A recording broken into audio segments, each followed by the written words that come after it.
கேதீஸ்வரனை பற்றி நிறைய குற்றச்சாட்டுகள் இருக்கு. இது நான் அர்ஜுன் சார் சார்பாக நாங்கள் சொன்னதுல அந்த வைத்திய துறையில சம்பந்தப்பட்டார்கள் என சொன்னது பல முறைப்பாடுகள் அவர்கள் நடவடிக்கைகளும் இருக்கு என்று கேள்விப்பட்டோம். இவ்வளவு நிதி வசதிய அரசாங்கம் கொடுத்திருக்குது, அதற்கான பலாபலன்களை மக்கள் அடையவில்லை.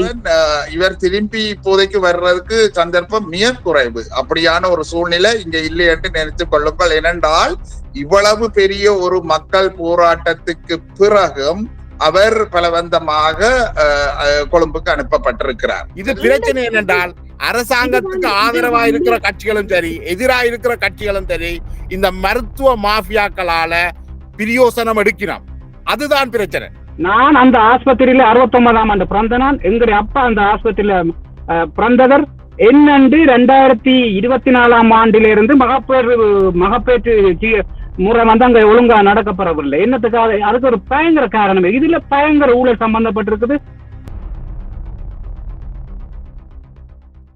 வணக்கம் நேயர்களே, இன்று சாவகச்சேரியில் தென்மராட்சி பகுதியில் மிகப்பெரிய ஒரு போராட்டம் ஆரம்பிக்கப்பட்டுள்ள சூழ்நிலையில் அங்கு டாக்டர் அர்ஜுனா அவர்களை பாராளுமன்றத்துக்கு வருமாறு சொல்லி அழைத்திருக்கின்றார்கள். இந்த சந்தர்ப்பத்தில் அந்த போராட்டத்தில் தொடர்ந்து ஈடுபட்டு அதனை ஒழுங்கமைத்ததில் முக்கிய பங்காற்றியவர்களில் ஒருவரான சமூக செயற்பாட்டாளர் வடிவேலு ஸ்ரீ பிரகாஷ் அவர்களை நாங்கள் இணைத்துக் கொள்கிறோம். வணக்கம் வடிவேலு ஸ்ரீ பிரகாஷ். அத்தோடு நாங்கள் இபிடிபி அமைப்பின் லண்டன் பிரதிநிதியும் சாவகச்சேரி பகுதியைச் சேர்ந்தவரும் இந்த போராட்டங்களில் அண்மை காலமாக தொடர்ச்சியாக ஈடுபட்டு வருபவரான விக்னேஸ்வரன் அவர்களையும் இணைத்துக் கொள்கிறோம். வணக்கம் விக்னேஸ்வரன். வணக்கம். வணக்கம். வணக்கம்.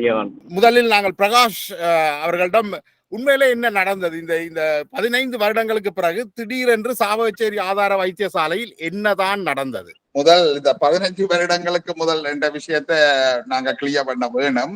அந்த emergency and accident unit ANE திறக்கப்பட்டு இப்ப 2 வருடங்களுக்கு முன் தான் திறக்கப்பட்டது. 2015ஆம் ஆண்டு மாகாண சபை இருக்கைக்குள்ள அதுக்கு அடிக்கல் நாட்டப்பட்டு முதல் கட்டம் அல்லது 2வது ஸ்டேஜ் 3வது ஸ்டேஜ் என்று உங்களுக்கு தெரியும். இடப்பட்ட காலங்கள்ல இந்த கொரோனா பிரச்சனை, மாகாண சபையினுடைய காலம் முடிவுற்றது, எங்கள சென்ட்ரல்ல நல்லாட்சி அரசாங்கத்தின் காலம் முடிவிட்டது.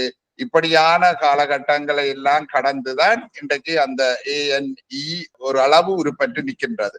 அப்ப 2015ஆம் ஆண்டு அப்போது இருந்த மாகாண சுகாதார அமைச்சர் டாக்டர் சத்தியலிங்கம், நான் நினைக்கின்றேன் சென்ட்ரலில் இருந்தது ராஜித சேனா ரட்னா, இவர்களுடைய முயற்சியால் தான் இந்த ஆக்சிடென்ட் எமர்ஜென்சி யூனிட் உருவானது.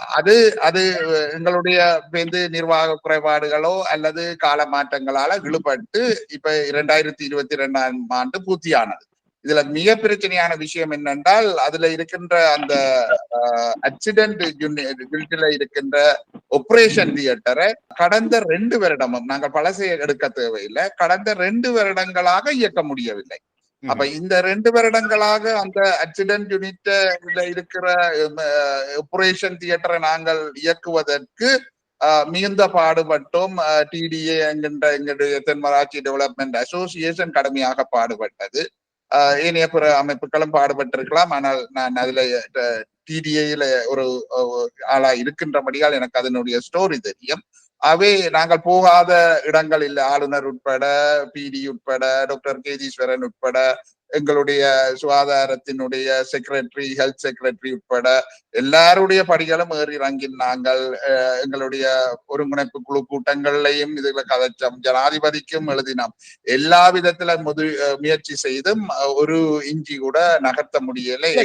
இஞ்சி கூட நகர்த்த முடியலை என்று சொன்னால் ஒரு 14 நாட்கள் பதவியேற்று 14 நாட்கள்ல அதுக்கு வந்த மெடிக்கல் சூப்பரிண்டெண்டன்ட் டாக்டர் அர்ஜுனாவால இதை என்னென்று மாத்த முடிஞ்சிருக்கு. அவரும் வருகிற இருந்திருந்தால் போன வெள்ளிக்கிழமை, ஞாயிற்றுக்கிழமை, போன வெள்ளிக்கிழமை ஒரு மைனர் ஆபரேஷனை செய்வதற்குரிய ஆயுதங்களை செய்திருக்கின்ற நாங்கள். அதான் இப்ப இந்த மக்களோ நாங்களோ அர்ஜுனாவோட உயிரை கொடுத்து ரோட்டில நின்று போராடியதற்கு முக்கிய காரணம் ஒரு சிறு துரும்பியாவது அவர் அசைக்க முயற்சி செய்தார். அவர் அசைத்து காட்டியிருக்கிறார். ஒரு உயிரை பெரும்பாலான வசதிகள் இல்லாத நிலையில ஒரு உயிரை காப்பாற்றி இருக்கிறார். அப்படி என்று சொன்னால் கடந்த 2 வருஷங்கள்ல எத்தனை உயிர்களை காப்பாற்றி இருக்கலாம்? இப்ப ஒவ்வொரு எம்எஸும் ஒவ்வொரு விதமான அட்டிடியூட்ல வருவார்கள். என்ன இப்ப இவர் ஒரு இவர்கள்ட்ட நாங்கள் எதிர்பார்க்க வேண்டியது ஒரே ஒரு அட்டிடியூட் தான், மக்களுக்கு சேவையை வழங்கணும், இல்லைன்னா நீங்கள் அதுல இருந்து வெளியில போகணும். உண்மை உண்மை உண்மை இல்ல. இதுல என்னென்றால் அர்ச்சுனா எக்ஸ்ட்ரீம், அதாவது எல்லாரையும் விட ஒரு ஒரு ஒரு ஒரு மிக வேகம் கொண்ட ஒரு மனிதன். அதனாலதான் அதுல நிறைய குறைகளும் இருக்கு. நாங்கள் அர்ச்சுனாவை 100% சரி என்று சொல்ல மாட்டோம். ஏனென்றால் அவர் விட்ட வீடியோ கிளிப்புகள்ல இருந்து அவர் தனிப்பட்ட முறையில சொல்ல டாக்டர்ஸ் பெயர் குறிப்பிட்டு சொல்லப்பட்ட விடயங்கள் உட்பட, அவர் தன்னுடைய மேலதிகாரிகளோடு முரண்பட்ட விடயங்கள் உட்பட கன விஷயங்கள் நடந்தேறிவிட்டன. ஒரு விஷயத்தை சாதிக்கிறதாக இருந்தால் ஒரு ரடிக்கல் நடவடிக்கை ஒன்று எடுக்கத்தான் வேணும், ஒரு அதிரடி நடவடிக்கை ஒன்று எடுக்கத்தான் வேணும். அர்ச்சுனா செய்திருக்கிறார். இப்ப இவ்வளவு காலமும் செய்ய இயலாத ஒரு விஷயத்தை அதே வசதிகளை வச்சுக்கொண்டு செய்து காட்டி இருக்கிறார் என்றால் சில வேளை இந்த நடவடிக்கை அவர் எடுத்திருக்கத்தான் வேணும், இல்லையா? இல்ல, அது உண்மை. இந்த சில வேளைகள்ல அதை சிலோவுல நாங்கள் நினைக்கிற மாதிரி ஸ்டெப் பை ஸ்டெப்பா செய்ய வலிக்கிட்டு இருந்தால் நடந்தே இருக்காது என்ற கட்டங்களும் இருக்கு.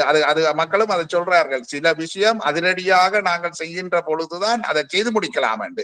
ஸ்ரீ பிரகாஷ், நீங்கள் டிடிகேல இருக்கிறபடியா உலகம் முழுக்க டிடிகே இந்த அமைப்புகள் இருக்குது, கிளை அமைப்புகள் இருக்குது. நீங்கள் பெருந்தொகையான பணத்தை உங்களோட டிடிகேயால சாவகச்சேரி ஆதார வைத்தியசாலை கொடுத்திருப்பீங்கன்னு நினைக்கிறேன். Yes, DTA Thenmarachchi development association. Okay, DTA கால நீங்கள் செய்தும் இருப்பீங்க. ஆனா எதுக்கும் பலன் கிடைக்கல என்றதுதான், இதுவரைக்கும் பலன் கிடைச்சிருக்கல என்றதான் உண்மை. அர்ஜுனா வந்தா பிறகுதான் உங்களுக்கு அந்த பலன் தெரியுது, அப்படியா? நிச்சயமா. இப்ப ஏனென்றா நான் அதான் முதலே சொன்னேன், டிடிஏ இந்த இக்யூப்மெண்ட் 1,65,00,000 ரூபாவுக்கு ரொட்டரி கிளப்போட சேர்ந்து அந்த இக்யூப்மெண்ட்டை வாங்கி கொடுத்தது. அதுல ரொட்டரி கிளப்பின் பங்களிப்பு தான் பெரிய பங்களிப்பு. இதுல இன்னொரு விஷயம் இருக்குல்ல, இப்ப இது முற்று முழுதாக அரசாங்கத்துடைய பணம் மட்டுமல்ல, வேறு அமைப்புகள், புலம்பெயர் நாடுகள்ல இருக்கிற அமைப்புகள் எல்லாருமே முதலீடு செய்திருக்கணும் இந்த வைத்தியசாலையில. இல்ல உண்மையில் தென்மராட்சி மக்கள் சாவச்சேரி வைத்தியசாலை என்றவுடன் மனமு வந்து கொடுத்த பணம், தென்மராட்சி மக்கள் கொடுத்த பணம், ஒவ்வொரு குடும்பமும் அள்ளி கொடுத்த பணம் தான் அந்த டிடிஏக்களால வந்த பணம். அதுல நாங்கள் அதுல வந்து முழுமையாக நாங்கள் அதுல செலவு சேர்த்தது பெருந்தொகையாக இருந்தாலும் நாங்கள் ரொட்டரி கிளப்பின் அனுசரணையோடு, அதாவது அவர்களுடைய பங்களிப்பும் எங்களுடைய பங்களிப்போடையும் நாங்கள் செய்தபடியால் அதுல எங்களுக்கு அதுல முழுமையான தொகையை செலவிட வேண்டிய தேவை வரவில்லை. ஆகவே அந்த மீதி பணங்கள் இப்பவும் டிடிஐனுடைய லண்டன் கிளையிலையும் மற்ற இணைய கிளைகளையும் நிச்சயமாக அது சேமிக்க வைக்கப்பட்டிருக்கிறது. இன்னொரு தேவைக்கா ஒன்று மக்களுடைய வரிப்பணம், மற்றது ஒரு பொது அமைப்பு வழங்கிய பணம், அதை விட புலம்பெயர்ந்த நாடுகள்ல உள்ள அவர்கள் வழங்கிய கணிசமான தொகை. அப்ப இது இவ்வளவும் வந்து மிஸ்மேனேஜ் பண்ணப்பட்டிருக்கு. இல்லைன்னு மிஸ்யூஸ் ஒன்றும் நடக்கல. அந்த உபகரணங்கள் உண்மையில எங்களுடைய டாக்டர் கேதீஸ்வரன் சுகாதார பணிப்பாளரினுடைய கோரிக்கைகள், இங்கே இருக்கிறவர்கள் மேலதிகாரனுடைய கோரிக்கைகளின் அடிப்படையில தான் இந்த ஆபரேஷன் தியேட்டருக்கு டிடிஏயால வழங்கப்பட்டது. அதுல இந்த கேதீஸ்வரன் இந்த ஆபரேஷன் நடத்துறதுக்கு எதிராக இருக்கிறார்கள். இல்ல எதிரண்டு இல்ல பிரச்சனை. எங்களுக்கு 4 கார்டர்ஸ் இந்த பி கிரேட் ஆஸ்பத்திரிக்கு நிரப்பப்பட வேண்டும். ஒரு ஆபரேஷன் தியேட்டர் ரன் பண்ண வேணும் என்றால் அதுக்கு ஒரு அனிதீஷியாவோ அல்லது பீடியாட்ரிக்கோ அல்லது ஒரு விபிஓ அல்லது ஒரு சர்ஜனோ வேணும். ஒரு சர்ஜன் இவர்கள் நியமிக்கல. அதுதானே என்ன பிரச்சனையே. இப்ப நாங்கள் மிஸ்மேனேஜ்மென்ட் என்று சொல்றோம் நாங்கள். இப்ப அத நியமிக்கல உண்டு.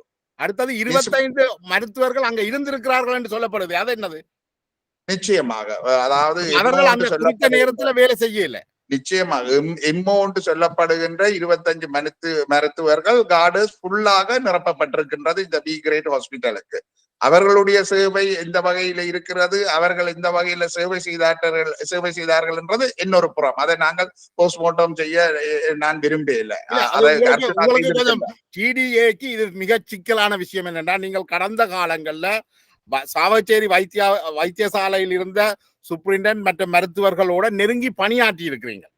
ஆனால் அவர்கள் டிடிஏக்கு நேர்மையாக நடக்க இல்லை. அதை உங்களுக்கு கொஞ்சம் ஏற்றுக்கொள்ள கஷ்டமா இருக்குன்னு நினைக்கிறேன்.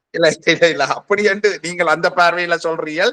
நான் இப்படித்தான் ஒரு பார்வை பார்க்கிறேன். எப்படி என்றால் ஒவ்வொரு அட்மினிஸ்ட்ரேட்டருக்கும் ஒவ்வொரு விதமான கெப்பாசிட்டி இருக்கும். என்ன இப்ப எங்கள்கிட்ட இங்க வடமாகாணத்துல இருக்கிற நான் ஏற்றுக்கொள்றேன். இப்ப இல்ல இந்த குறையை மட்டும் ஏற்றுக்கொள்ள அர்ஜுனாவை திருப்பி வர சொல்லி கேக்குறீங்க.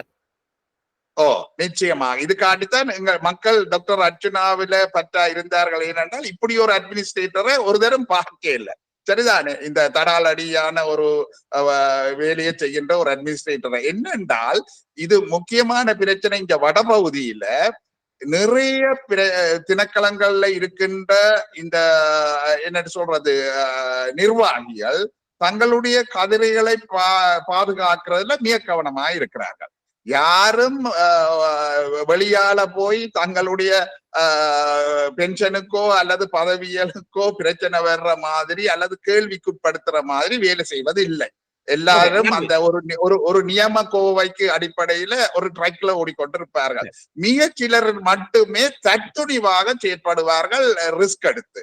அந்த ரிஸ்க் மேனேஜ்மெண்ட்டை செய்யற ஒரு வல்லமையான தலைமைத்துவங்கள்லாம் எங்களுடைய வடபகுதிக்கு தேவை. விக்னேஷ், நான் உங்கள்கிட்ட வரேன்.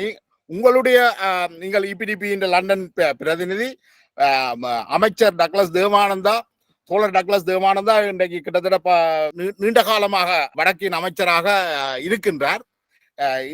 இந்த ஆதார வைத்தியசாலைக்கும் விஜயம் செய்திருந்தார். ஆனால் அமைச்சர் குறிப்பிடத்தக்கதான எந்த ஒரு கருத்தையும் அமைச்சர் வெளியிட இல்லை. வந்து பார்வையிட்டு சென்றதோடு சரி. இப்ப நீங்களும் இந்த போராட்டத்தை நடத்துறதுல டாக்டர் அர்ஜுனாவை தொடர்ந்து நியமிக்கணும் என்றதுல நீங்களும் தீவிரமாக இருக்கிறீர்கள். நீங்கள், சோபிதா ராஜசூரியர், இன்னும் பலர் இதுல தொடர்ச்சியாக அயராது உழைச்சிருக்கிறீர்கள். அப்ப அமைச்சர் என்ன சொல்றார்? வணக்கம் ஜெயபாலன், வணக்கம் எல்லோருக்கும். நான் அதாவது இப்ப அமைச்சர் அந்த இடத்துக்கு விஜயம் செய்திருக்கிறார். உடனடியாக நடவடிக்கை எடுக்கப்படவில்லை என்ற குற்றச்சாட்டை நீங்கள் கேள்வியா கேட்கிறீர்கள். ஒரு பொறுப்பு வாய்ந்த அமைச்சர் ஒரு பக்க சார்பான ஒரு பக்க சார்பான கதையை கேட்டு உடனடியாக அதுக்கு ஒரு தீர்வு எடுக்க முடியாது. இப்ப அமைச்சரவை மட்டத்திலேயும் அரசாங்க மட்டத்திலேயும் அவர் கலந்து ஆலோசித்த பிறகுதான் அந்த அமைச்சர் ஒரு சரியான தீர்வை கொடுப்பார். அதுதான் கடைசியா நடந்தது. இப்ப முக்கியமாக நான் இபிடிபி லண்டன்கள உறுப்பினர் பிரதிநிதி என்பதை தாண்டி ஒரு தென்மராட்சி மண்ணை சேர்ந்தவன் என்ற காரணத்துக்காகத்தான் இதுல நான் 4-5 நாளாக நித்திர கொள்ளாமல் அயராது அங்க உள்ள மக்களோடையும் அங்க உள்ள தோழர்மாரோடையும் அங்க உள்ள எல்லோரோடையும் கதைச்சு லைன்ல நின்று இப்ப நித்திரையும் கொள்ளாமல் நான் இன்றைக்கு கூட கிட்டத்தட்ட 48 மணி நேரம் 3 மணிக்கு தான் நித்திர கொண்டான். காரணம், இந்த போராட்டம் வெற்றி விட வரணும். இதே டாக்டர் திரும்ப எங்கட தென்மராட்சி மக்களுக்காக சேவை செய்ய வேணும் என்ற ஒரே ஒரு காரணத்துக்காக தான் நான் இதுல அயராத இந்த நித்திரையும் பார்க்காமல் உழைச்சேன். முக்கியமாக இந்த டாக்டர் இந்த விஷயம் என்னென்றால் முதல் அந்த குவன் ஸ்டூடியோ அவர் சொன்ன மாதிரி டாக்டர் தனக்கான ஒரு ஆதரவு தளத்தை முதல் ஏற்படுத்தி இருக்கலாம். அதன் பிறகு இவர் அந்த அந்த முக்கியமான பிரச்சனைகளை மேற்கொண்டிருக்கலாம் என்ற ஒரு ஆதங்கம் இருக்குது. ஆனால் அமைச்சருக்கு அந்த டாக்டருக்கு அதுக்கு சந்தர்ப்பம் வழங்கப்படவில்லை.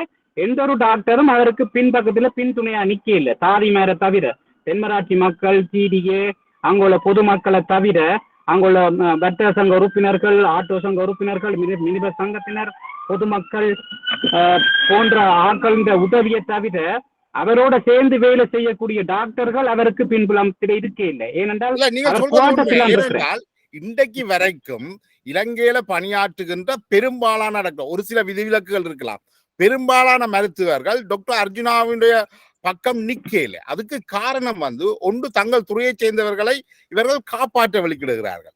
அரச துறையில பணியாற்றி கொண்டு அது அரச துறையில வேலைக்கு சைன் பண்ணி போட்டு தனியார் துறையில போய் லட்சக்கணக்காக உழைக்கின்றார்கள். அரச துறையை சீரழித்து விட்டு தனியார் துறையில லாபம் எடுக்க பார்க்கணும். It's a conflict of interest. இதுல அமைச்சருக்கு ஒரு முக்கிய பொறுப்பு இருக்குது. ஏன்னா இன்றைக்கு மக்கள் என்ன சொல்லுகிறார்கள் என்றத வலு தெளிவாக அனைத்து தமிழ் அரசியல் கட்சிகளும் பார்த்திருப்பினோம். முதலாவது இந்த தென்மராட்சி சாவச்சேரி ஆதார வைத்தியசாலை தரம் 15 வருஷத்துக்கு முதலே அது ஒரு போதனா வைத்தியசாலையா தரம் உயர்த்தப்பட்டிருக்க வேண்டும். இந்த கேதீஸ்வரன் என்பவர் வந்து சாவச்சேரியில வேலை செய்யும் போதே அதை தரம் உயர்த்திருக்கலாம். அதற்கு அவர் எந்த ஒரு இதுவும் எடுக்கையில, ஆனா வேலை செய்திருக்கிறார் இல்லையாண்டு இல்ல. பல பல உதரிப்பாகங்கள், மெஷின்கள், எம்ஆர்ஐ ஸ்கேன் மெஷின்கள், அந்த ஆபரேஷன் செய்யக்கூடிய உதரிப்பாகங்கள் எல்லாம் வந்திருக்கு. அதுல சில உதரிப்பாகங்கள் களவெடுக்கப்பட்டிருக்கு, அதாவது காணாமல் போயிருக்கப்பட்டிருக்கிறது. அப்படி அந்த டைம்ல காணா போன அந்த உதரிப்பாகங்கள் காணா போனால் அதை ஒழுங்காக வேலை செய்ய முடியாது. அப்ப ஃபார் எக்ஸாம்பிள் இப்ப எம்ஆர்ஐ ஸ்கேனுக்கு ஒரு ஆள் வந்திருக்கிறார், சிடி ஸ்கேனுக்கு ஒரு ஆள் வந்திருக்கிறார். அவருக்கு அந்த ஸ்கேனை எடுக்கக்கூடிய மிஷின் வந்து வேலை செய்யாது. இப்ப மகப்பேற்று மருத்துவம் வந்து நான் அந்த ஆஸ்பத்திரியில 69ஆம் ஆண்டு பிறந்த நான். எங்களுடைய அப்பா அந்த ஆஸ்பத்திரியில பிறந்தவர் என்னண்டு 2024ஆம் ஆண்டிலிருந்து மகப்பேற்று முறை வந்து அங்க ஒழுங்கா நடக்கப்படவில்லை. என்னத்துக்காக? அதுக்கு ஒரு பயங்கர காரணம். இதுல பயங்கர ஊழல் சம்பந்தப்பட்டிருக்குது. நான் ஒரு தென்மராட்சி மண்ணை சேர்ந்தவன் என்ற முறையில நான் இதை ஆதங்கப்பட்டு கதைக்கிறேன். இந்த கேதீஸ்வரன் போன்றாக்கள், இவரோட சேர்ந்து பல பிரணவன் போன்றாக்கள், அதுல அந்த டாக்டர் இந்த பேரை சொல்லி இருக்கலாம், அது பரவாயில்ல, பேரை சொன்னா தான் இந்த ஊழல் வெளியால வரும். அதுல எந்த ஒரு தவறும் இல்லை. இந்த குவன் அண்ணா சொன்ன மாதிரி ரடிக்கலாக செயற்பட்டிருந்தாலும் ஒரு பெரிய ஊழல் வந்து வெளிக்கொண்டப்பட்டிருக்கு. இதுக்கு நாங்கள் கண்டிப்பாக அந்த டாக்டருக்கு நாங்கள் சப்போர்ட் பண்ணி அவரை திரும்ப விக்கி, நீங்கள் சரியான புள்ளிய தொட்டிருக்கிறீர்கள். இது வந்து பரம்பரையாக 2-3 ஜெனரேஷனுக்கு அந்த மருத்துவமனை பிள்ளை பேர் எல்லாம் பார்த்து ஒரு வெற்றிகரமாக இருக்கு. இந்த நவீன யுகத்தில் இன்றைக்கு நீங்கள் பாத்தீங்களா, சாவச்சேரி வைத்தியசாலை என்றது சாவச்சேரி தென்மராட்சியை மட்டும் இல்ல, கிளிநொச்சி, முல்லைத்தீவு மாவட்டங்களில் இருந்து பெரும் பகுதியானவர்கள் அவசரத்துக்கு உடனடியாக ஓடி வரக்கூடியதாக இருக்கிறது சாவகச்சேரி. மற்றது யாழ்ப்பாணத்துல இருக்கிற பழுவை வந்து குறைக்க வேண்டி இருக்கு. யாழ்ப்பாண மருத்துவமனைக்கு கொண்டு போற பழுவையும் குறைக்க வேண்டி இருக்குது. இது சம்பந்தமா நான் நினைக்கிறேன் சோபிதாவும் இணைந்து இருக்கிறான் நினைக்கிறேன். நீங்கள் உங்கள் அன்மியூட் பண்ணி உங்கள் வீடியோவை ஆன் பண்ணிட்டு சோபிதா கலந்து கொண்டீங்கள் என்றால் நன்றாக இருக்கும். சோபிதா, நீங்க கதைக்கிற விடயம் வந்து இப்ப ஹாட் டாபிக் தானே சாவச்சேரி ஹாஸ்பிட்டல். மிக்க நன்றி. அது இல்ல, எங்களுடைய முழு ஆதரவும் இதுல அவர் டாக்டர் அர்ஜுனனுக்கு நாங்கள் வழங்குறோம். ஏனென்று சொன்னால் ஒரு பெரிய ஊழலை காலங்காலமா நடந்த ஊழலுக்கு அவர் ஒரு மிக சிறப்பான ஒரு விசில் ப்ளோவர். அந்த நிச்சயமாக இது மருத்துவத்துறைக்கு மட்டுமில்ல, ஏனைய துறைகளிலும் இப்படியான பல்வேறு மோசடிகள், ஊழல்கள் நடக்குது. இத முதல் தரமாக டாக்டர் அர்ஜுனா வெளியில கொண்டு வந்திருக்கிறார். நீங்க சொன்னது போல சொல்லுங்க. துணிகரகமாக தனியொருவராக இதை வெளிப்படுத்தி இருக்கிறார். அதுக்காக அந்த இலங்கையில உள்ள ஒரு குடிமகளா, நான் இப்ப தற்சமயம் இலங்கையில் இல்லாட்டியும் நான் அங்கத்திய சிட்டிசன், அந்த வகையில அந்த முறையில நான் அங்க பிறந்து வளர்ந்தது என்னுடைய ஊர் என்ற முறையில நான். நீங்கள் அமைச்சர்களோடையும் தொடர்பு கொண்டிருக்கிறீங்களா? அதை பற்றி சொல்லுங்க. இது அவர்கள் எப்படி இதை பாக்கினம்? இல்ல, நிச்சயமா இதுல உங்களுக்கு அமைச்சர் டக்ளஸ் தேவானந்தனை பற்றி இதுல நான் குறிப்பிடப்பட்ட விஷயம் என்னன்னா, இப்ப இன்றைக்கும் சில பேர் சொல்லி கொண்டிருந்தவை சாவச்சேரி ஹாஸ்பிட்டலை பற்றி. அதாவது இடம்பெயர்வு நேரத்துல மக்களை சாவச்சேரி ஹாஸ்பிட்டல்ல தான் ட்ரீட்மெண்ட் செய்தது. அந்த நேரம் இவ்வளவு ஃபெசிலிட்டிஸ் இருக்கையில முழு கட்டிடமும் உடைஞ்சு போய்தான் இருந்தது. அமைச்சர் பின்னர் 400 கோடி நிதி வசூலித்து அங்க இருந்து சைனாவில இருந்து இந்தியாவில இருந்து கொண்டு வந்தான் இந்த இவ்வளவு பாரிய கட்டிடம் அங்க மறுபடியும் திறக்கப்பட்ட இத்தனை வசதி. அவ்வளவு கோடியை செலவழிச்சவே அதை இயங்குற அளவுக்கு கொண்டு வராமல் போனதுக்கு இந்த அதிகாரிகள் தான் காரணமா? அர்ஜுனாவும் சொல்றார் வந்து அரசியல்வாதிகள் தங்களால செய்ய வேண்டியதுல செய்திருக்கிறோம், ஆனால் இந்த அரசு அலுவலர்கள் தங்களோட பணியை திருப்திகரமா செய்யலன்னு சொல்லினோம். இல்ல, அது உண்மைதான். நாங்கள் ஒவ்வொரு டிபார்ட்மெண்ட்டுக்கு போய்க்கே எல்லா இடம் ஊழல் மலிந்துதான் இருக்கிறது. அதால இப்ப நான் வெளிப்படையாவே சொல்லுவேன், இலங்கை இராணுவம் வந்து வடமாகாணத்தை நிர்வாக பொறுப்பை எடுத்துக்கொண்டால் மிக சிறப்புன்னு தான் நான் சொல்லுவேன். ஏனென்று சொன்னால் ஒரு அவசரகால நிலைமையில நாங்க இராணுவத்தை தான் அழைக்கிறோம். இப்ப யாழ்ப்பாண போதனா வைத்தியசாலையிலையும் இதுக்கு பிளட் டொனேஷனுக்கு கூடுதலாக இராணுவ வீரர்களின் பெயர்கள்லாம் நாங்கள் பதியப்பட்டிருக்கும். நீங்கள் சென்று பார்த்தால் அங்க எங்கள் மக்கள் எங்களுக்கு ரத்தம் கொடுக்க பின்வாங்கினாலும் அவர்கள் ரத்தம் கொடுக்கறதுக்கு ரத்த தானம் கொடுக்கறதுக்கு என்றைக்குமே பின்னிற்பதில்லை. இல்ல இவை நீங்க சொல்ற அந்த விஷயம் ஒரு சிக்கலான விஷயம் என்னென்றால் ராணுவத்திட்ட அதிகாரத்தை எந்த ஒரு நாட்டிலையும் அந்த ராணுவத்திட்ட அதிகாரத்தை கொடுக்கறதுக்கு நீங்க அப்படி சொல்லலாம். தீர்வு அல்ல.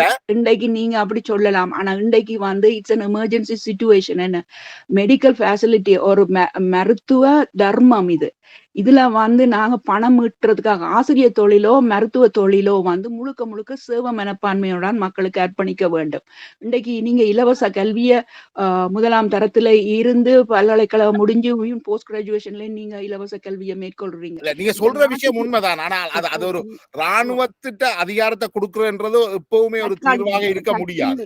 நான் முழுக்க பெர்மனண்டா சொல்லல, தற்காலிகமாக இது நிலைமை சுமூகமா வர மாட்டேங்குது. டாக்டர் அர்ஜுனா என்ற ஒரு நபர் இருக்கிறார் தானே, ஏன் அவர்கிட்ட கொடுக்கிறது தானே? இல்ல, தனிப்பட்ட கருத்து, இது என்னுடைய தனிப்பட்ட கருத்து. இது நான் அரசியல் இதுக்குள்ள உள்வாங்கல. ஆனால் இது என்னன்னு கேட்டா நடக்கிற ஒவ்வொரு விஷயம் நாங்க ஒவ்வொரு டிபார்ட்மெண்ட்டுக்குள்ள போயக்கையும் என்ன விஷயத்தை கெடுத்தாலும் காலம் தாழ்த்துப்படுறது. அங்க அரசாங்க உத்தியோகத்தர்ல 5% முழு ஒத்துழைப்பு மக்களுக்கு வழங்கினோம். இது என்னுடைய தனிப்பட்ட அனுபவம். அங்க இலங்கையில முக்கியமாக வட மாகாணத்துல இவர்களோட கையில அதிகாரம் போச்சுன்னு சொன்னால் இன்னும் இவ்வளவு கேவலமான நிலைக்கு அந்த இடம் தள்ளப்படும்.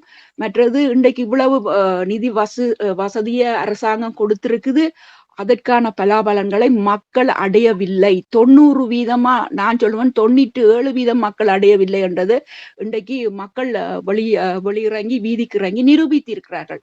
இது தானாக சேர்ந்த மக்கள். இது நாங்க யாருமே இவர்களை வற்புறுத்தி ஒரு பண நன்கொடை கொடுத்தோ அவர்களை வீதிக்கு இறக்கவில்லை.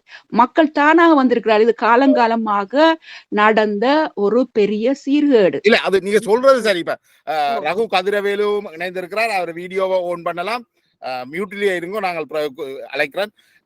சோபிதா, இப்ப என்னண்டா தமிழ் தேசியம் இப்ப இதுல இந்த இவருக்கு பின்னால டாக்டர் அர்ஜுனாவுக்கு பின்னால் வைக்கப்படுற குற்றச்சாட்டுல ஒன்று இவர் அரசாங்கத்தின் ஒரு ஆளா கொண்டிருக்கிறார் என்று தமிழ் தேசிய முன்னணியை சேர்ந்தவர்கள் ஒரு குற்றச்சாட்டை வைக்க பார்க்கணும். அரசாங்கம் தான் இதை பிளான் பண்ணுது. அப்ப நீங்கள் ராணுவத்தின் கட்டுப்பாட்டுகளை கொண்டு வரணும் என்று சொல்றது நிச்சயமாக எதிர்வினையத்தான் ஏற்படுத்தும். இது அது இல்ல பிரச்சனை. டாக்டர் அர்ஜுனா அந்த சூப்பரிண்டென்டன்ட் பதவி மெடிக்கல் சூப்பரிண்டென்டா இருந்தால் இந்த பிரச்சனை தீர்க்கப்படும். அதுக்கு அமைச்சர்கள், நீங்கள் ஐக்கிய தேசியோட நெருங்கின உறவை வச்சிருப்பீங்களா நினைக்கிறேன், அமைச்சர்கள் என்ன சொல்கிறார்கள்? அவர் அமைச்சர்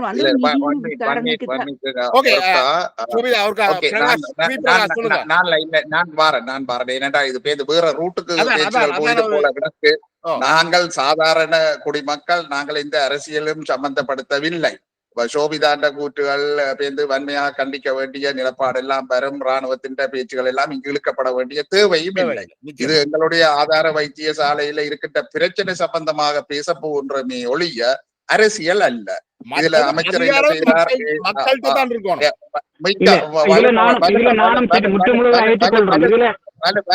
கவனமா இருந்தோ, இது அரசியல் அல்ல.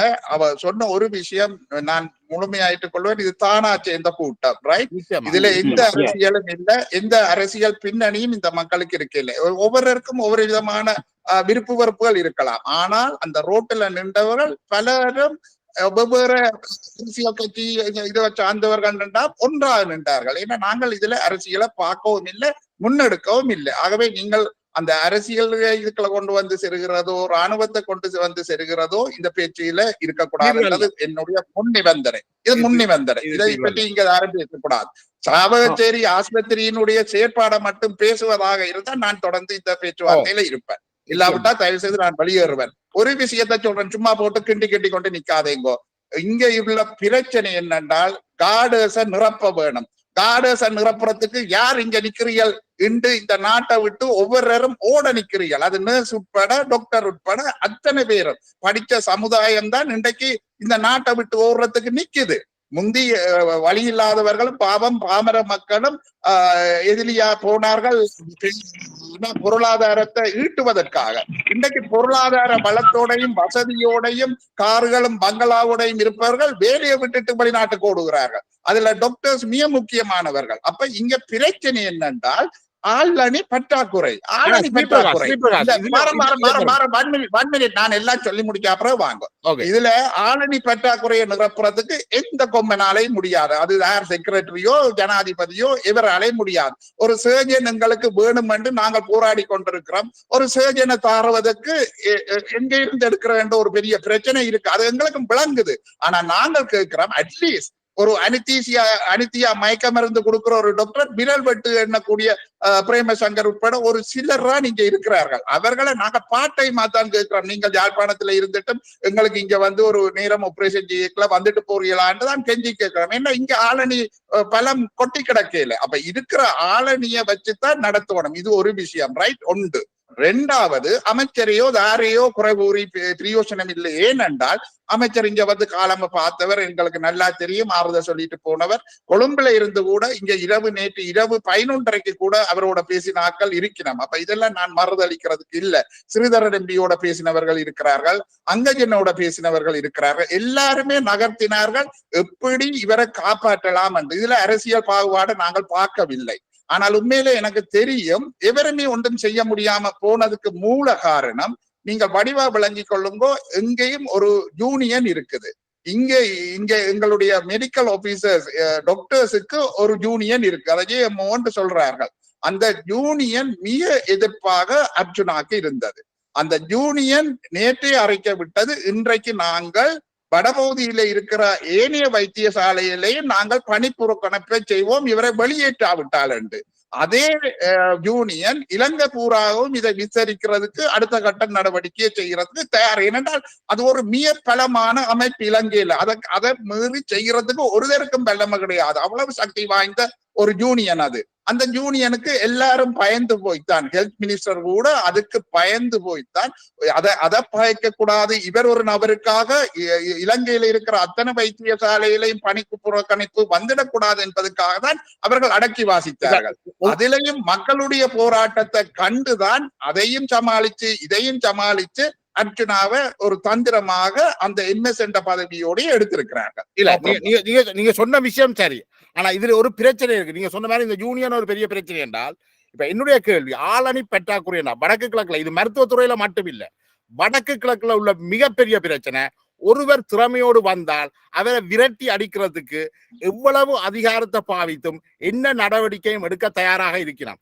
வடக்கு கிழக்குல பணியாற்ற ஆக்கள் இல்லை என்று சொன்னால், வடக்கு கிழக்குல பணியாற்றி நான் மரணிப்பேன் என்று சொல்லுற ஒரு ஆளை ஏன் யூனியன் வெளியிலே அனுப்புது? உலகத்துல இருக்கிற அத்தனை யூனியன்களுமே தொழிலாளர்களுடையது மக்களுடையதும் பாதுகாப்பத்தான் முக்கியமாக தலையாய கடமையாக கொண்டிருக்கிறார்.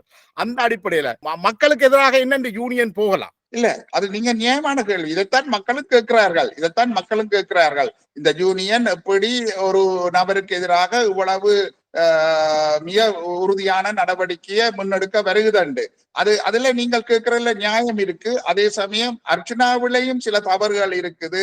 என்னென்றால் அவர் அந்த சகட்டு மேனிக்கு சொல்லுவார்களை தாக்குதல் செய்த மாதிரி பல பேரையும் வாய்த்து விட்டார். அது கேதீஸ்வரனா இருக்கலாம் அல்லது பிடியா இருக்கலாம், அல்லது போனால் இந்த யூனியன்ல இருக்கின்ற சில டாக்டர்ஸா இருக்கலாம்.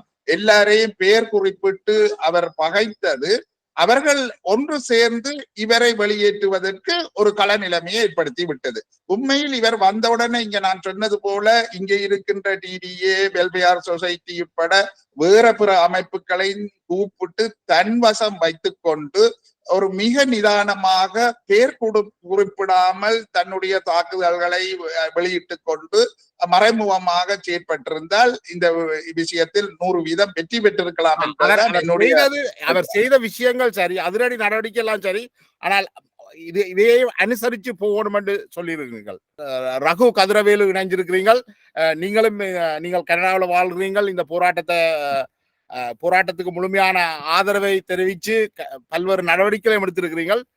நீங்கள் சொல்லுங்கள், நீங்கள் இந்த பிரச்சனையை எப்படி பாக்குறீங்க? இப்ப உங்களுக்கு நாங்கள் அவருடைய பக்கத்துல நின்றுதான் நாங்க பார்த்து, நாங்கள் எங்களுக்கு முழு விவரங்களும் தெரியாது.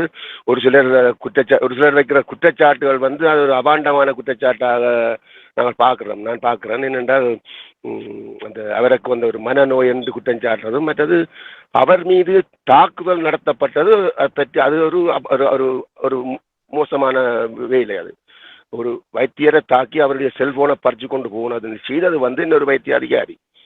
அது ஒரு உண்மையா மிக என்னென்னால் இந்த வைத்திய உலகம் என்ன செய்திருக்கா வடக்குல ஒரு ஒரு ஒரு ஒரு சாதாரண மனுஷன் ஒரு இவ்வளவு கண்ணியமா நடக்கணுமோ அந்த கண்ணியம் ஒழுக்க விதி அவ்வளவுதான் மீறி இருக்கணும். ஒரு ஆளை தாக்குறது, அவர்கள் தொலைபேசியில கதைக்கிற மொழி, நாங்கள் இந்த சமூகம் வந்து வைத்தியர்கள் ஒரு கடவுளுக்கு நிகராக வச்சிருந்த சமூகம். ஆனால் அவர்கள் தங்களுக்கு தாங்களே மண்ணை வாரி அள்ளி போட்டிருக்கிறோம் இந்த விஷயத்துல, இல்லையா? அப்படி பாக்குறீங்களா? உண்மை. அதுவும் என்னென்னு சொன்னால் மற்றது கேதீஸ்வரனை பற்றி நிறைய குற்றச்சாட்டுகள் இருக்கு. இது நான் அர்ஜுன் சார் சார்பாக நாங்கள் சொன்னதில் அந்த வைத்திய துறையில சம்பந்தப்பட்டார்கள் என்ன சொன்னது பல முறைப்பாடுகள் அவர்கள் சட்டப்படியான நடவடிக்கைகளும் இருக்கு என்று கேள்விப்பட்டோம். ஆமாம், அவர் மருந்துகளை திருடினது இல்ல சட்டப்படியான மட்டும் இல்ல, அவற்றை வழக்கு நடந்து கொண்டிருக்கின்றதான் நான் கேள்விப்பட்டேன். ஒரு என்ன சொல்ற ஒரு தொழிற்சங்கம் மக்கள் விரோத சக்திகளுக்கு என்னென்று பின்னால நிக்குது. தெரியும் என்னென்றால் அவைகளுக்கு கொடுக்கப்படுகிற பொருட்களை கொண்டே வெளியில விற்கிறது, மருந்துகளை விற்கிறதும் அந்த ஃபைசர் வேக்சின் எல்லாம் கொண்டே விற்று பிடிபட்டு இருக்கிறார். இதெல்லாம் வந்து ஒரு சட்டவிரோதமான வேலை. இதுக்கு சரியான நடவடிக்கை எடுத்தால் அவர்களுக்கு தொழில அந்த சுகாதார பணிப்பாளராக இருந்தோடு செய்கிறது ஒரு மோசமான விஷயம். மற்றது டாக்டர் அர்ஜுன்ல தவறு இருந்தால் நீங்கள் சட்ட ரீதியாக நடவடிக்கை எடுத்துக்கலாம். அதுக்காக நீங்கள் ஸ்ட்ரைக் பண்ணி அவரை தாக்குதல் நடத்தி அவரை பற்றின அபாண்டமான குற்றச்சாட்டுகளை சுமத்துறதுன்றது இதுக்கு முக்கிய காரணம் வந்து இந்த மெடிக்கல் மாஃபியாக்கள். அதாவது வட மாகாணத்துல மெடிக்கல் மாஃபியாக்கள் தலை தூக்கி இருக்கணும். அந்த மாஃபியாக்கள் கொள்ளையும் அந்த களவுகளை மறைக்கிறதுக்கான ஒரு பாரிய ஒரு நடவடிக்கையா தான் நாங்கள் இதை பாக்குறோம். ஜெயபாலன், ஸ்ரீபிரகாஷ், நீங்கள் என்ன சொல்றீங்க? நானும் இது ஒரு மெடிக்கல் மாஃபியாக்கள் தான். இல்ல அது கால மாற்றம் என்ன. இப்ப நாங்கள் சிறு வயதுல இருக்கைக்குள்ள எங்களுக்கு நல்ல நினைவு இருக்கு. நாங்கள் டாக்டர்கிட்ட போனால் அது தெய்வமாகத்தான் அவர்கள் இருந்தார்கள். உங்களுக்கு எல்லாருக்கும் என்னோட ஒத்த வயதா இருக்கு. கண்டிப்பாக நாங்கள் அந்த நேரத்துல பார்த்தது எல்லாம் மனித நேயமிக்க வைத்தியர்கள் தான். சரிதானே? அது அந்த காலத்திலே அப்படி இருந்தது. அவர்கள் மிக சொற்ப ஊதியத்திலேயே அல்லது ஃபீஸிலேயே தங்களுடைய சேவையை செய்தார்கள். இப்ப காலம் மாறிட்டது. காலம் நவீன காலமாக மாற்றம் பெற்று இன்றைக்கு அது ஒரு பிசினஸ் ஆயிட்டது. இன்றைக்கு அது என்னன்னு சொல்றேன்னே தெரியல. அப்ப இதை பற்றி கதைக்க போனா நிறைய கதைக்கலாம். ஆபரேஷன் செய்யறதுல இருந்து இந்த பிரைவேட் கிளினிக்குகளினுடைய வகைபாகங்கள் என்று நிறைய விஷயம் இருக்குது. அது எப்படி எங்களுக்கு இன்னும் சாத்தியமாயும் வெற்றிகரமாயும் நடைபெற இங்க உறுதுணையா இருக்குது என்றால் எங்களுடைய கவர்மெண்ட் செக்டர்ஸ், அதாவது இந்த அரசாங்க வைத்தியசாலைகள் பூரணமான வசதிகளோடு இன்னும் கட்டியமைக்கப்படவில்லை. பணம் இல்லையே பிரச்சனை. இப்ப பணம் எல்லாம் வழங்கப்பட்டு கட்டப்பட்டு இருந்த நிலையில தான் அதை அதிகாரிகள் சரியான முறையில இயக்கவில்லை.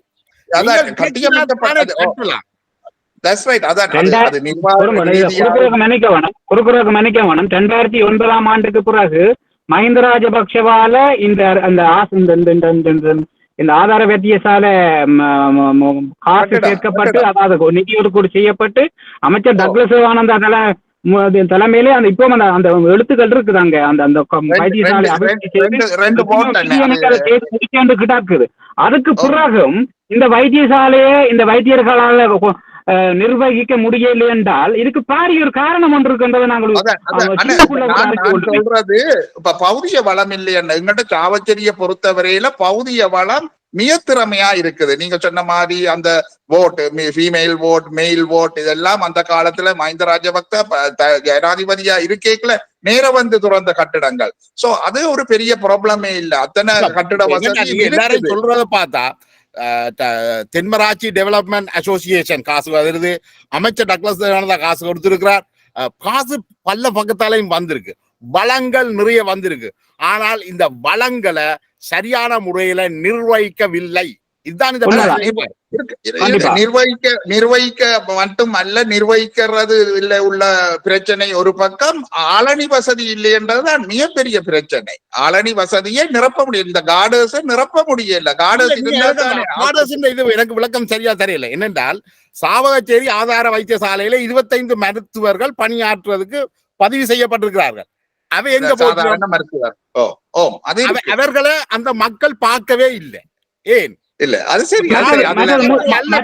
மற்ற ஒரு முக்கியமான கருத்து இதில் எடுக்கப்பட வேண்டிய என்னென்றால், அந்த டாக்டர் வந்து அர்ஜுனா டாக்டர் வந்து அந்த பிரணவன் அந்த டாக்டரோட கதைக்கிறார். அந்த பிரணவன் டாக்டர் சொல்றார், நீ ரெக்கார்ட் பண்ணுவேன் தெரியும், எனக்கு என்ன பண்ண போறேன் தெரியும் என்று சொன்ன பிறகும் அவருக்கு ரெக்கார்ட் பண்றான்னு தெரிஞ்ச பாடி லாங்குவேஜ் அவர்கள் தாங்களே அம்பலப்படுத்திக் கொண்டார்கள். இப்ப நான் உங்கள் எல்லார்ட்டையும் கேட்கிற கேள்வி, நீங்கள் 4 பேர்கிட்டையும் கேட்கிற கேள்வி, இப்ப இவர் வந்து பாராளுமன்றத்துல இவர் பேசுவார் அல்லது இவருடைய விவாதம் நடைபெறும் என்று நீங்கள் எல்லாரும் நம்புறீங்களா? இல்ல, அப்படி ஒரு செட்டப் இருக்கிறதுக்கு என்ன பொறுத்தவரையில சந்தர்ப்பம் இல்ல. அப்ப என்ன வேணுமென்றால் அமைச்சர் ஹெல்த் மினிஸ்டரோட பேசலாம், அல்லது யாரும் எம்பிமார் ஹெல்த் மினிஸ்டரோட பேசலாம், அல்லது ஹெல்த் செக்ரட்டரியோட பேசலாம். இதுதான் செய்யக்கூடிய விஷயம். அர்ச்சுனா அழைத்து செல்லப்பட்டிருக்கிறார். இவர் அர்ச்சுனாக்கு வந்த கடைசி ஆர்டர் அவர் ஹெல்த், அதாவது சென்ட்ரல் கவர்மெண்டால அப்பாயின்மெண்ட் பண்ணப்பட்ட ஒரு எம்எஸ் தான் இவர். டெம்பரரியாக அப்பாயின்மெண்ட் பண்ணப்பட்டவர் அர்ச்சுனா. அப்ப இவரை இப்ப உடனடியாக இந்த பிரச்சனைக்கு பிறகு கொழும்புல இருக்கிற சென்ட்ரல் மினிஸ்ட்ரியில வந்து சைன் பண்ண சொல்லி இருக்கு. அதுக்காக அவர் செல்கின்றார். இனி நடக்க போன்றது அவர்கள் கலைச்சு பேசி தீர்மானம் எடுத்துக் கொள்வார்கள் என்று நினைக்கின்றேன். இப்ப அரசு முடிவெடுத்தால் இவரை நாங்கள் திருப்பி அனுப்ப மாட்டோம், சாவகச்சேரிக்கு அனுப்ப மாட்டோம்னா பழைய 0 நிலைக்கு எல்லாம் திரும்பி போயிடுமா? இல்ல அண்ணன், நான் மிக தெளிவா சொல்றேன். இவர் திரும்பி இப்போதைக்கு வர்றதுக்கு சந்தர்ப்பம் மிக குறைவு. அப்படியான ஒரு சூழ்நிலை இங்க இல்லை என்று நினைத்துக் கொள்ளுங்கள். ஏனென்றால் இவ்வளவு பெரிய ஒரு மக்கள் போராட்டத்துக்கு பிறகும் அவர் பலவந்தமாக கொழும்புக்கு அனுப்பப்பட்டிருக்கிறார். சரிதானே? இது இங்க இருக்கிற சுமூக நிலையை தோற்றுவிப்பதற்கான ஒரு முயற்சி. இதை விட்டா வேற வழி இல்லை என்ற ஒரு கட்டம். ஏனென்றால் நாங்கள் இன்றைக்கு ஆஸ்பத்திரிக்குள்ள போன பொழுதுதான் பிடி சேராலையும் அங்க இருக்கிற வைத்திய அதிகாரிகளையும் சொல்லப்பட்டது. அவர்களோடு பேசுகின்ற பொழுது இவரை இன்றைக்கு மத்தியானம் 12 மணிக்கிடையில் இந்த ஆஸ்பத்திரியில் இருந்து அனுப்பாவிட்டால் அங்க இருக்கின்ற 25 வைத்தியர்களும் திரும்பவும் வழிநடப்பு செய்ய போகின்றோம் என்கின்ற தீர்மானம் அறிவிக்கப்பட்டிருக்கின்றது. ஆகவே அந்த ஆஸ்பத்திரியை இயக்குவதற்கு அங்க இருக்கிற வைத்தியர்களை வைத்துக் கொள்ள வேண்டிய ஒரு இக்கட்டு நிர்வாகிகளுக்கு இருக்கின்றது. அதை மேற்பார்வை செய்வதற்கு ஒரு எம்எஸ் தேவைப்படுகின்றது. டெம்பரரியாக அந்த மெடிக்கல் சூப்பரிண்டனாக எங்களுடைய புரொவின்சியல் கவுன்சிலினுடைய புரொவின்சியல் டைரக்டரே பொறுப்பை எடுத்துக் கொண்டிருக்கிறார். அவர்தான் சமன் பத்திரன். ஆகவே அப்ப இன்றைக்கு பிடியா இருக்கின்ற புரொவின்சியல் டைரக்டர் தான் இன்றைக்கு சாவச்சேரி ஆஸ்பத்திரியினுடைய மெடிக்கல் சூப்பரிண்டன்ட் தற்காலிகமாக. ஆகவே இது ஒரு இப்ப இதுக்கு கொடுக்கப்பட்ட ஒரு சொல்யூஷன். இதை விட வேற சொல்யூஷன் இருக்க முடியாது, செய்ய முடியாது. ஆனால் இப்பவும் ஒபிஷியலா எம்எஸ் அர்ச்சுனா என்கின்ற ஒரு தகவலை அவர் சொல்லிவிட்டு போயிருக்கின்றார். அதுல இனி ஹெல்த் மினிஸ்ட்ரியா அல்லது ஹெல்த் செக்ரட்டரி தான் மாற்றங்களை கொண்டு வர வேண்டும். அநேகமா அந்த மாற்றங்கள் வந்துதான் அவர் போகின்றார் என்பதுதான் செய்தியும் கூட. இனி நடக்க போறதை நாங்கள் இனி வரும் நாட்கள் பழைய மாஃபியாக்கள் கையில சாவகச்சேரி மருத்துவமனை சென்று விட்டது என்றதான் முடிவா? இது மாவியா இல்லையா என்றது எல்லாம் என்னால இதுல சொல்ல முடியல. அது மக்கள் தீர்மானிச்சு கொள்ளட்டும். ஆனால் நான் சொன்னதை வடிவா விளங்கிக் கொள்ளுங்கோ. ஆளணி என்கின்றது ஒரு மிகப்பெரிய பிரச்சனை. இப்ப நாங்கள் இப்படி கூட யோசிச்சோம். அதாவது சரி, எங்களுக்கு டாக்டர்ஸ் தானே பிரச்சனை, அர்ச்சுனா இங்க இருக்கட்டும், இந்த 25 மெடிக்கல் ஆபீசர்ஸையும் வேற ஹாஸ்பிட்டல்களுக்கு மாத்தி போட்டு இங்க இன்னும் ஒரு 25 வேற ஹாஸ்பிட்டல்ல இருந்து இன்னும் புதுதாக மெடிக்கல் ஆபீசர்ஸை போட்டு இதை ரன் பண்ணினான்னு கூட சிந்திச்சார்கள். ஆனால் எந்த ஒரு மெடிக்கல் ஆபீசரும் இவருக்கு கீழே வேலை செய்வதற்கு சம்மதம் தெரிவிக்க இல்லை. நான் முதலே சொன்னதை வடிவா நினைச்சு கொள்ளுங்கோ. இவர்களுக்கு ஒரு யூனியன் இருக்கிறது, அந்த யூனியனுக்கு தலைவர்கள் இருக்கிறார்கள். அந்த தலைவர் அந்த யூனியனை மீறி யாருமே ஒரு மெடிக்கல் ஆபீசர் அவருக்கு கீழே வேலை செய்ய மாட்டோம் என்று சொல்றதுக்கு என்ன காரணம்? அவர் அந்த குற்றங்களை இப்படித்தானே ஒரு கடுமையான நடவடிக்கை பிரகாஷ் சொல்ற விஷயம் வந்து அவர் மிக தெளிவாகத்தான் சொல்றார். அவர் புலத்திலையும் இருக்கிறார், களத்துல நிற்கிறார். அந்த களச்சூழலும் அவருக்கு விளங்குது. இந்த யூனியன் என்றது, மருத்துவ யூனியன் என்றது மிகப்பெரிய அமைப்பு தான். சோ அந்த யூனியன் என்ன செய்தால் மருத்துவ மாஃபியாக்களின் பக்கம் நிக்குதே இல்லாமல் மக்களின் பக்கம் இல்ல. இதுல என்ன பிரச்சனைன்னா, பெரும்பாலான அரச மருத்துவர்கள் தனியார் மருத்துவ துறையில தான் பணியாற்றுகிறார்கள். இது அரசாங்கம் ஒரு அதிரடியான சட்டத்தை கொண்டு வந்து இத மேனேஜ் பண்ணல என்று சொன்னால் மருத்துவமனைகள் அவ்வளவும் சீரழிக்கப்படும். இலங்கையில இலவச மருத்துவம் என்றது சீரழிக்கப்படும். ஆனா இதுக்கு ஒரு சட்டம் கோத்தபாயா ஜனாதிபதியா இருக்கேக்குள்ள கொண்டு வந்திருக்கிறார். என்ன அது அது அது அது இந்த பிரச்சனையை வச்சு கொண்டு வந்த சட்டம் தான் அது. அதாவது காலமா 8 மணிக்கு ஹாஸ்பிட்டல்ல டியூட்டி அசூம் பண்றதுக்கு முதல் யாரும் பிரைவேட் பிராக்டிஸ் செய்யலாம் உண்டு. அவர்கள் கொண்டு அந்த சட்டம். மத்தியானத்துல வெளியில போயிடாது. பின்னேரம் ஈவினிங் 4 o'clock பிறகு அவர்கள் போய் வெளியில பிராக்டிஸ் பண்ணலாம். சட்டம் அவர்களுக்கு தெளிவா இடம் கொடுத்துருக்கும். ஆனா என்ன நடக்குதுன்னா, விடியவில வந்து சைன் பண்ணி போட்டு அல்லது விடியவும் வராமலே நேரடியாக போகிறாரு. இந்த சட்டம் வந்து சரியான முறையில அமுல்படுத்தப்படவில்லை. ஏனென்றால் இந்த ஜேஎம்ஓ மருத்துவ யூனியன் வந்து மோசடியாளர்கள் கையில தான் இருக்கா. இல்ல உண்மையில அவர்கள் 8 மணியில இருந்து 4 மணி வரையும் இருக்க வேண்டும் என்றது ஒரு கட்டாயமான சாவகச்சேரி மருத்துவமனையில அதை வந்து கையெழுத்து வச்சுட்டு போய் வேற தங்கட பிரைவேட் வேலைகளை செய்யணும். பார்மசிலையும் பிரைவேட் கிளினிக்ல அதுல எல்லாரும் பிரைவேட்டுக்கு போறது அளவுக்கு உரிய ஒரு செட்டப் இல்ல. ஒரு சிலர் அதுல பிரைவேட் பிராக்டிஸ் செய்கிறார்கள் என்றது உண்மை. பின்ன அதுல 25 பேரும் பிரைவேட்டுக்கு போறதாக இல்ல. அதுல யாழ்ப்பாணத்துல இருந்து வந்திருந்தால் நாங்கள் அவர்கள் வேற இடங்கள்ல வேலை செய்கிறார்கள். நாங்கள் தமிழீழத்தை கேட்டுட்டு நான் வன்னிக்கு போய் வேலை செய்ய மாட்டேன், முல்லைத்தீவுக்கு போய் வேலை செய்ய மாட்டேன், இதுல பக்கத்துல இருக்கிற சாவகச்சேரிக்கும் வந்து வேலை செய்ய மாட்டேன்டா என்ன நாங்கள் நிறைய பிரச்சனை இருக்கு. இதுல பெரும்பான்மை சமூகத்தை சேர்ந்த டாக்டர்ஸும் இதுல வேலை செய்கிறார்கள். இந்த 25 பேருக்குள்ள அவர்களும் இருக்கிறார்கள். அவர்கள் சில வேளைகள்ல லீவ போட்டுட்டு தங்களோட ஊருக்கு போய்விடுகிறார். கண்ட்ரோல் அதிகாரம் யார்கிட்ட இருக்கு? சுப்ரீம் இருக்குது. இந்த விஷயத்தை இருக்க வழிகிட்டதுனால வந்த வினைதான் அர்ச்சுனாக்கு நடந்த வினை.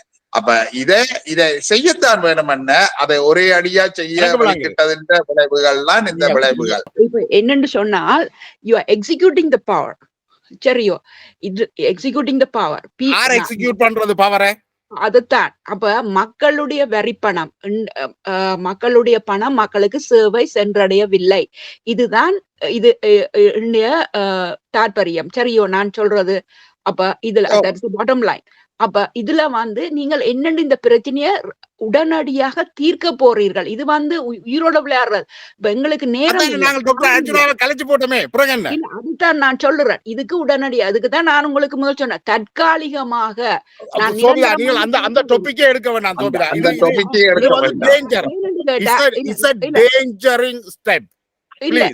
நீங்க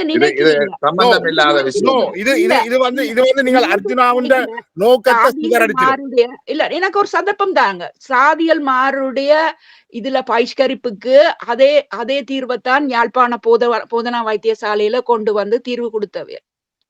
அத நீங்க மறக்க இயலாது. இது எல்லா இடமும் நடக்குது.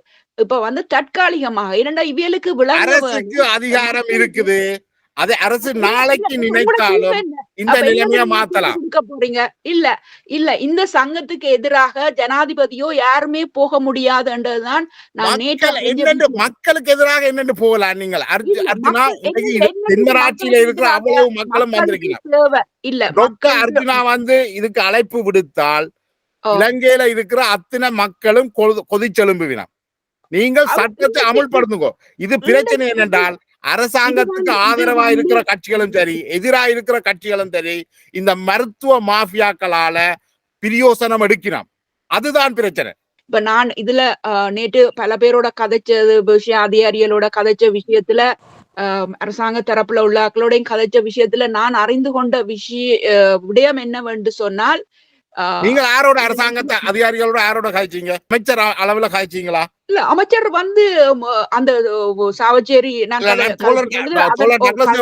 கேட்கல. மற்ற யாரோடையும் காய்ச்சிங்களா நீங்க? இல்ல வேற அரசாங்க தரப்பு அமைச்சரோட நான் கதைக்கல. ஆனா அமைச்சர் டாக்டர் சாவகச்சேரி வேற அரசாங்க தரப்பு அதிகாரிகளோட நான் கதைத்த விடயத்துல என்னன்னு சொன்னா, இவர் நிச்சயமாக அமைச்சர் சொல்ல அமைச்சர் டக்ளஸ் தேவானந்தா இல்ல அது வந்து சாவச்சேரி வைத்தியசாலை தொடர்ந்து அது அந்த மக்கள் சேவை மக்களுக்கு போய் சேரத்தான் வேணும், அந்த வைத்திய சேவை மக்களுக்கு தடையில்லாமல் போய் சேர வேணும் என்றான் அவர் தீவிரமாக இருந்தவர். ஆனால் இதுல வந்து அவர் முழுக்க குறி வைக்கப்பட்டது வந்து அந்த வைத்தியர் அர்ஜுனாவில மேல.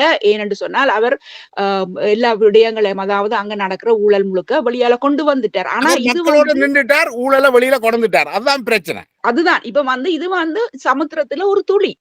எது டாக்டர் அர்ஜுனா கொண்டு வந்து it's a drop of an ocean. அப்ப இது வந்து இன்றைக்கு அங்க மட்டும் இல்ல எல்லா இடம் நடக்குது. ஆனா இதுக்குள்ள எத்தனையோ டாக்டர்ஸ் நான் நேரைய கண்டிருக்கிறேன், மிகவும் நல்லவர்கள். அதை நான் இதுல தெளிவுபடுத்தவும் விரும்புகிறேன். தயவு செய்து இதை பார்ப்பவர்கள், இது வந்து மருத்துவர்களுக்கு எதிரான ஒரு நிகழ்வு அல்ல. நாங்கள் என்னடா ஒரு சில மருத்துவர்கள் மாஃபியாக்களாக நடந்து கொள்கிறார்கள், அவர்களுக்கு மட்டும்தான் எதிரானது. மற்றது நாங்கள் சொல்லல தனியார் மருத்துவமனையில நீங்கள் போய் வேலை செய்ய கூடாது என்றும் நாங்கள் சொல்லல. அந்த அரசாங்கம் சொல்றபடி 8 மணியில இருந்து 4 மணி மட்டும் மனப்பூர்வமா கடமையை செய்யுங்க. அதுல 8 மணில இருந்து 4 மணிக்கும் வர பேஷண்ட்டுக்கு சொல்லாதீங்க நீங்கள் இந்த பிரைவேட் கிளினிக்கு வாங்கன்னு சொல்லாதீங்க. ஏனென்றால் இன்றைக்கு விலைவாசி எல்லாம் உயர்ந்துட்டுது. மக்கள் வந்து 2000 ரூபாய் கொடுத்து ஒரு மருத்துவர்கிட்ட ஒரு 10 நிமிஷம் போய் பார்த்தால் அவருடைய அன்றைய நாள் சம்பளம் போயிடும். எல்லாம் அரசாங்கம் என்ன செய்ய வேணும்டா, இப்ப இந்த மருத்துவர்கள் தனியொரு மருத்துவருக்கு இந்த பிரச்சனை என்று சொன்னா நாட்டில மற்ற மருத்துவர்கள் இல்லாம சிலோன்ல மருத்துவர்களை பார்த்து கொண்டிருப்பாங்க. இந்த மருத்துவர்கள் உருவாக்கப்படுகிறார்கள். மருத்துவத்துறையை முடிச்சு நாட்டை விட்டு வெளியேற ஒவ்வொரு தரம் 10 கோடி கட்டணும். இந்த பிரச்சனையில பாதிக்கப்பட்ட ஆக்கள் என்ன செய்யணும்டா, இலங்கையில இலவச கல்வியை பெற்று இத்தனை கோடி செலவழித்து அரசாங்கம் உருவாக்கின டாக்டர்கள் வந்து தாங்களாகவே வெளிநாட்டுக்கு தப்பி செல்ல வைக்கிற ஒரு கட்டம் வந்து இருக்குது. இந்த போராட்டம் வந்து முக்கியமா இந்த வைத்தியரை திரும்ப மீள கொண்டு வரணும். அந்த வைத்தியர்களை நாங்கள் வேலை செய்ய மாட்டோம் என்று முன் வந்து எல்லா வைத்தியரும் சொல்லட்டுக்கும். ஒரு மருத்துவரை உருவாக்குறதுக்கு பிரித்தானியாவில ஒரு மருத்துவரை உருவாக்குறதுக்கு 100,000 பவுன்கள், ரூபாய் அல்ல 100,000 பவுன்கள் செலவழிக்கப்படுது. அதனால பிரித்தானியா என்ன செய்வா, இங்க தங்களுடைய மருத்துவர்களை உருவாக்காமல் இலங்கை போன்ற நாடுகள்ல இருந்து மருத்துவர்களை எடுக்கிறார்கள். இது கட்டுப்படுத்தினாலே நான் நினைக்கிறேன் நீங்கள் வெளிநாட்டுக்கு போறார்கள் போகலாம், படிச்ச காசை தந்துட்டு போங்க. இப்ப நாங்கள் உண்மையில நீங்கள் தம்பிராயான்னு நீங்கள் இப்ப அவுட் ஆஃப் த வேயா நாங்கள் கணக்க கதைச்சும் ஒன்றும் சாதிக்க போறது இல்லை. மைண்டில வச்சுக்கொள்ளுங்கோ, நாங்கள் ஒரு வங்குரோத்து நிலையில இருக்கிற நாட்டில தற்சமயம் இருக்கிறோம் என்றதையும் மைண்டில வச்சு பேசுங்கோ. என்றால் அதை சுத்தித்தான் அனைத்தும் நடைபெறும். நான் அதான் சொன்னேன் முதல்ல இந்த மாஃபியாக்கள் தான்.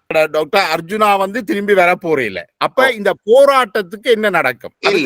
ஒரு போராட்டம் ஒரு நல்லது நீங்கள் ஒரு நிறைவான கேள்வி என்ன, நானும் அதை பதில் சொல்லிட்டு போகலாம். உண்மையில் எங்களுடைய சாவச்சேரி ஆதார வைத்தியசாலையில இருந்த இவ்வளவு காலமும் ஈடுபட்டு கொண்டிருந்த பல பிரச்சனைகள் உலக அளவுல வெளிக்கு கொண்டு வந்த ஒரு பெரிய மகானாக நாங்கள் பார்க்கிறோம் அர்ஜுனாவை.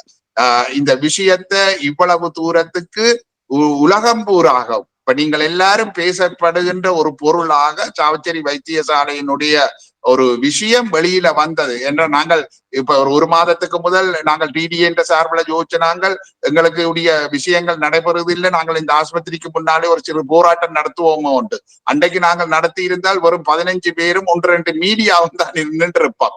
ஆனால் இன்றைக்கு நாங்கள் ஆயிரக்கணக்கான மக்களோடு ஒரு பெருத்த ஒரு விஷயத்தை எங்களுக்காக இந்த தென்மராட்சி மக்கள் ஆயிரம் நன்றி விசுவாசமாக நாங்கள் நன்றி செலுத்துகின்றோம் அர்ஜுனாவுக்கு இதை வெளிக்கொணர்ந்ததுக்கு. ஆகவே இனிமேல் இதை ஒரு சரியான வழியில கொண்டு போறதுக்கு நிச்சயமாக எல்லாரும் முயற்சிப்பார்கள். ஏனென்றா இங்க எல்லாரும் டூப்பு விட முயற்சிக்க இயலாது என்றால் எல்லாருடைய பார்வையும் இனி இந்த சாவச்சேரி ஆஸ்பத்திரிக்கு மேல இருக்கும். கேள்வி கணைகள் இப்படி பல பக்கத்தால வரும். ஆகவே இங்க இருக்கிற நாங்களும் மிக காத்திரமாக அதுக்கு பணியாற்றுவோம். அதுக்குரிய ஆயுதங்களையும் நாங்கள் இந்த மண்ணில செய்து கொண்டிருக்கிறோம் என்ற ஒரு நல்ல செய்தியை சொல்லி தயவு செய்து நீங்கள் வெளியேறதுல சின்ன ஒரு கருத்தை சொல்ல விரும்புறேன். என்னண்டா ஏபாலனுக்கு தான் முக்கியமா, ஏன்டா ஏபாலன் தான் இந்த பேட்டி எடுக்குது.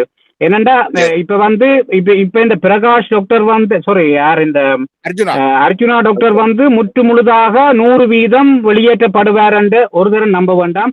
அதிலே ஒரு 10% என்றாலும் நம்பிக்கையோடு இருப்போம். இந்த அமைச்சரவை மட்டிலேயும் ஜனாதிபதி மட்டிலேயும் அரசாங்க மட்டிலேயும் பேசி கூட்டிக் கொண்டு போனபடியா இந்த டாக்டரை திரும்பவும் நாங்கள் தென்மராட்சி கொண்டு போறதுக்கான சகல முயற்சியும் எடுப்போம். அமைச்சரவை மட்டத்தில் இதை பேசப்பட்டபடியா நாங்கள் 100% விரமாட்டார் என்று நீங்கள் சொல்லாதீங்கோ, வருவார் என்று நம்புவோம். முதல்ல உண்மையிலே முதற்க நான் உங்களுக்கு நன்றி சொல்லணும். இந்த போராட்டத்தை 5 நாள் கடுமையாக நான் குறுக்கான விவாதங்களை வச்சிருந்தாலும் நீங்கள் ஒரு சிக்கலான சூழல்ல அங்க இந்த போராட்டத்தை முன்னெடுத்து இருக்கிறீங்க. நீங்கள் டிடிஎன் அமைப்புல உங்களுக்கு மற்ற டாக்டர்ஸோடையும் தொடர்புகள் இருக்கும். உங்களோட கருத்துக்கள் வந்து சில வேளை பிரச்சனையை கொண்டு வரலாம். இருந்தாலும் இங்க வந்து உங்களோட கருத்துக்களை வெளியிட்டதுக்கு மிக்க நன்றி. உங்களோட பங்கு பெற்றதுல நாங்கள் பாராட்டுறோம். அதுக்கு மேலால இந்த போராட்டம் தொடரும் என்ற உங்களோட அந்த ஆணித்தரமான கருத்துக்களையும் வரவேற்றுக் கொள்றோம். நன்றி. சோபிதா, நீங்கள் கடைசியாக என்ன சொல்ல விரும்புறீங்க? கூடாது என்றதுல இல்ல மற்ற பிரச்சனை தொடர்ந்து போராட தயாரா இருக்கிறீங்களா? நிச்சயமாக ஏனென்று சொன்னால் இது திரும்பி வரையில்லை என்றால் இந்த போராட்டத்தை நீங்கள் வேற வடிவங்கள்ல முன்னெடுப்பீங்களா? இந்த மோசடிகளுக்கு எதிராக இந்த மாஃபியாக்கள் தொழிலாளர் யூனியனே மாஃபியாக்கள் தலைமையில இயங்குறன்றது மிக மிக மிக மோசமான ஒரு நிலைமை இல்ல. அதாவது இவளுக்கு நல்ல ஒரு பாடம் கற்றுக் கொடுக்கிறது மூலமாகத்தான் மக்களுக்கு நல்ல சேவை கிடைக்கும் என்றதுதான் என்னுடைய ஆதங்கமும் என்னுடைய மனவழிப்பாடும். இந்த விடயத்துல இவருக்கு நல்ல பாடம் கற்பிக்க கொடுக்கணும். என்னன்னு சொன்னால் இப்ப நான் மகாரகமா ஹாஸ்பிட்டல்ல போயிருக்க அங்க வந்து அந்த நிலைமை வந்து மெட்ட மாதிரி. அதாவது மக்கள் நவலோகா ஹாஸ்பிட்டல்ல இத்தனை லட்சம் அதாவது இத்தனை மில்லியன் செலவழிச்சு தங்களுக்கு நோய்க்கான இது தீர்வு கிடைக்கல என்று சொல்லிக்க மகாரகமா ஹாஸ்பிட்டலுக்கு வேற நாங்க இவ்வளவு பேரோட போய் கதைச்சிருக்கிறோம்.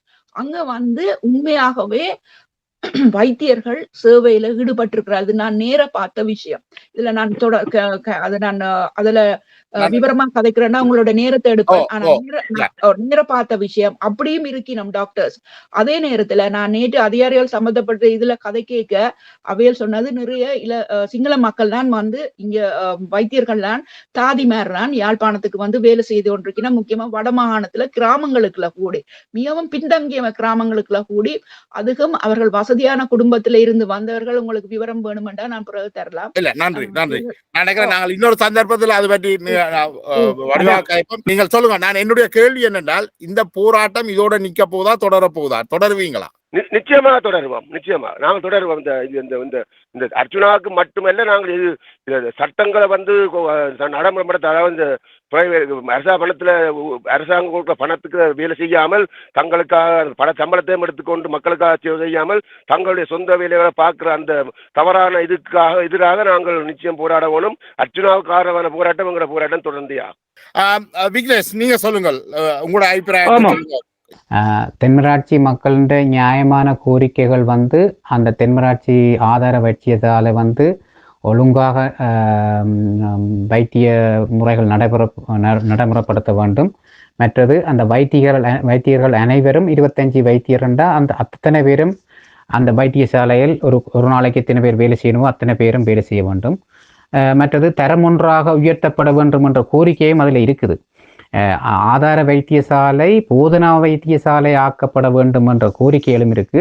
இந்த கோரிக்கைகளுக்கு ஆதரவாக எந்த ஒரு போராட்டம் திரும்பவும் நடைபெறுமா இருந்தால், அல்லாவிட்டால் திரும்பவும் ஒரு பிரச்சனை ஒன்று தென்மராட்சி வைத்தியசாலைக்கு ஏற்படுமா இருந்தால் நாங்கள் வெளிநாட்டில் உள்ள நண்பர்கள் தோழமையர்கள் அனைவரும் இந்த போராட்டத்துக்கு ஆதரவு தெரிவிப்போம் என்றதை நான் உறுதியாக தெரிவிக்க விரும்புகிறேன். உங்கள் வேலைப்பாடுகளுக்கு மத்தியில் இந்த நீண்ட கலந்துரையாடலில் கலந்து கொண்ட உங்கள் அனைவருக்கும் எனது நன்றிகள். அதோடு இந்த போராட்டம் இதோடு நிற்கப் போவதில்லை, அது தொடரப்போகின்றது. அங்கே ஒரு மாற்றத்தை கொண்டு வர வேண்டும் என்று நீங்கள் எல்லோரும் ஆர்வத்துடன் இருப்பதையிட்டு மிகவும் மகிழ்ச்சியாக இருக்கின்றது. மற்றும் ஒரு கலந்துரையாடலில் இது பற்றின உரையாடலை தொடருவோம். நன்றி, வணக்கம்.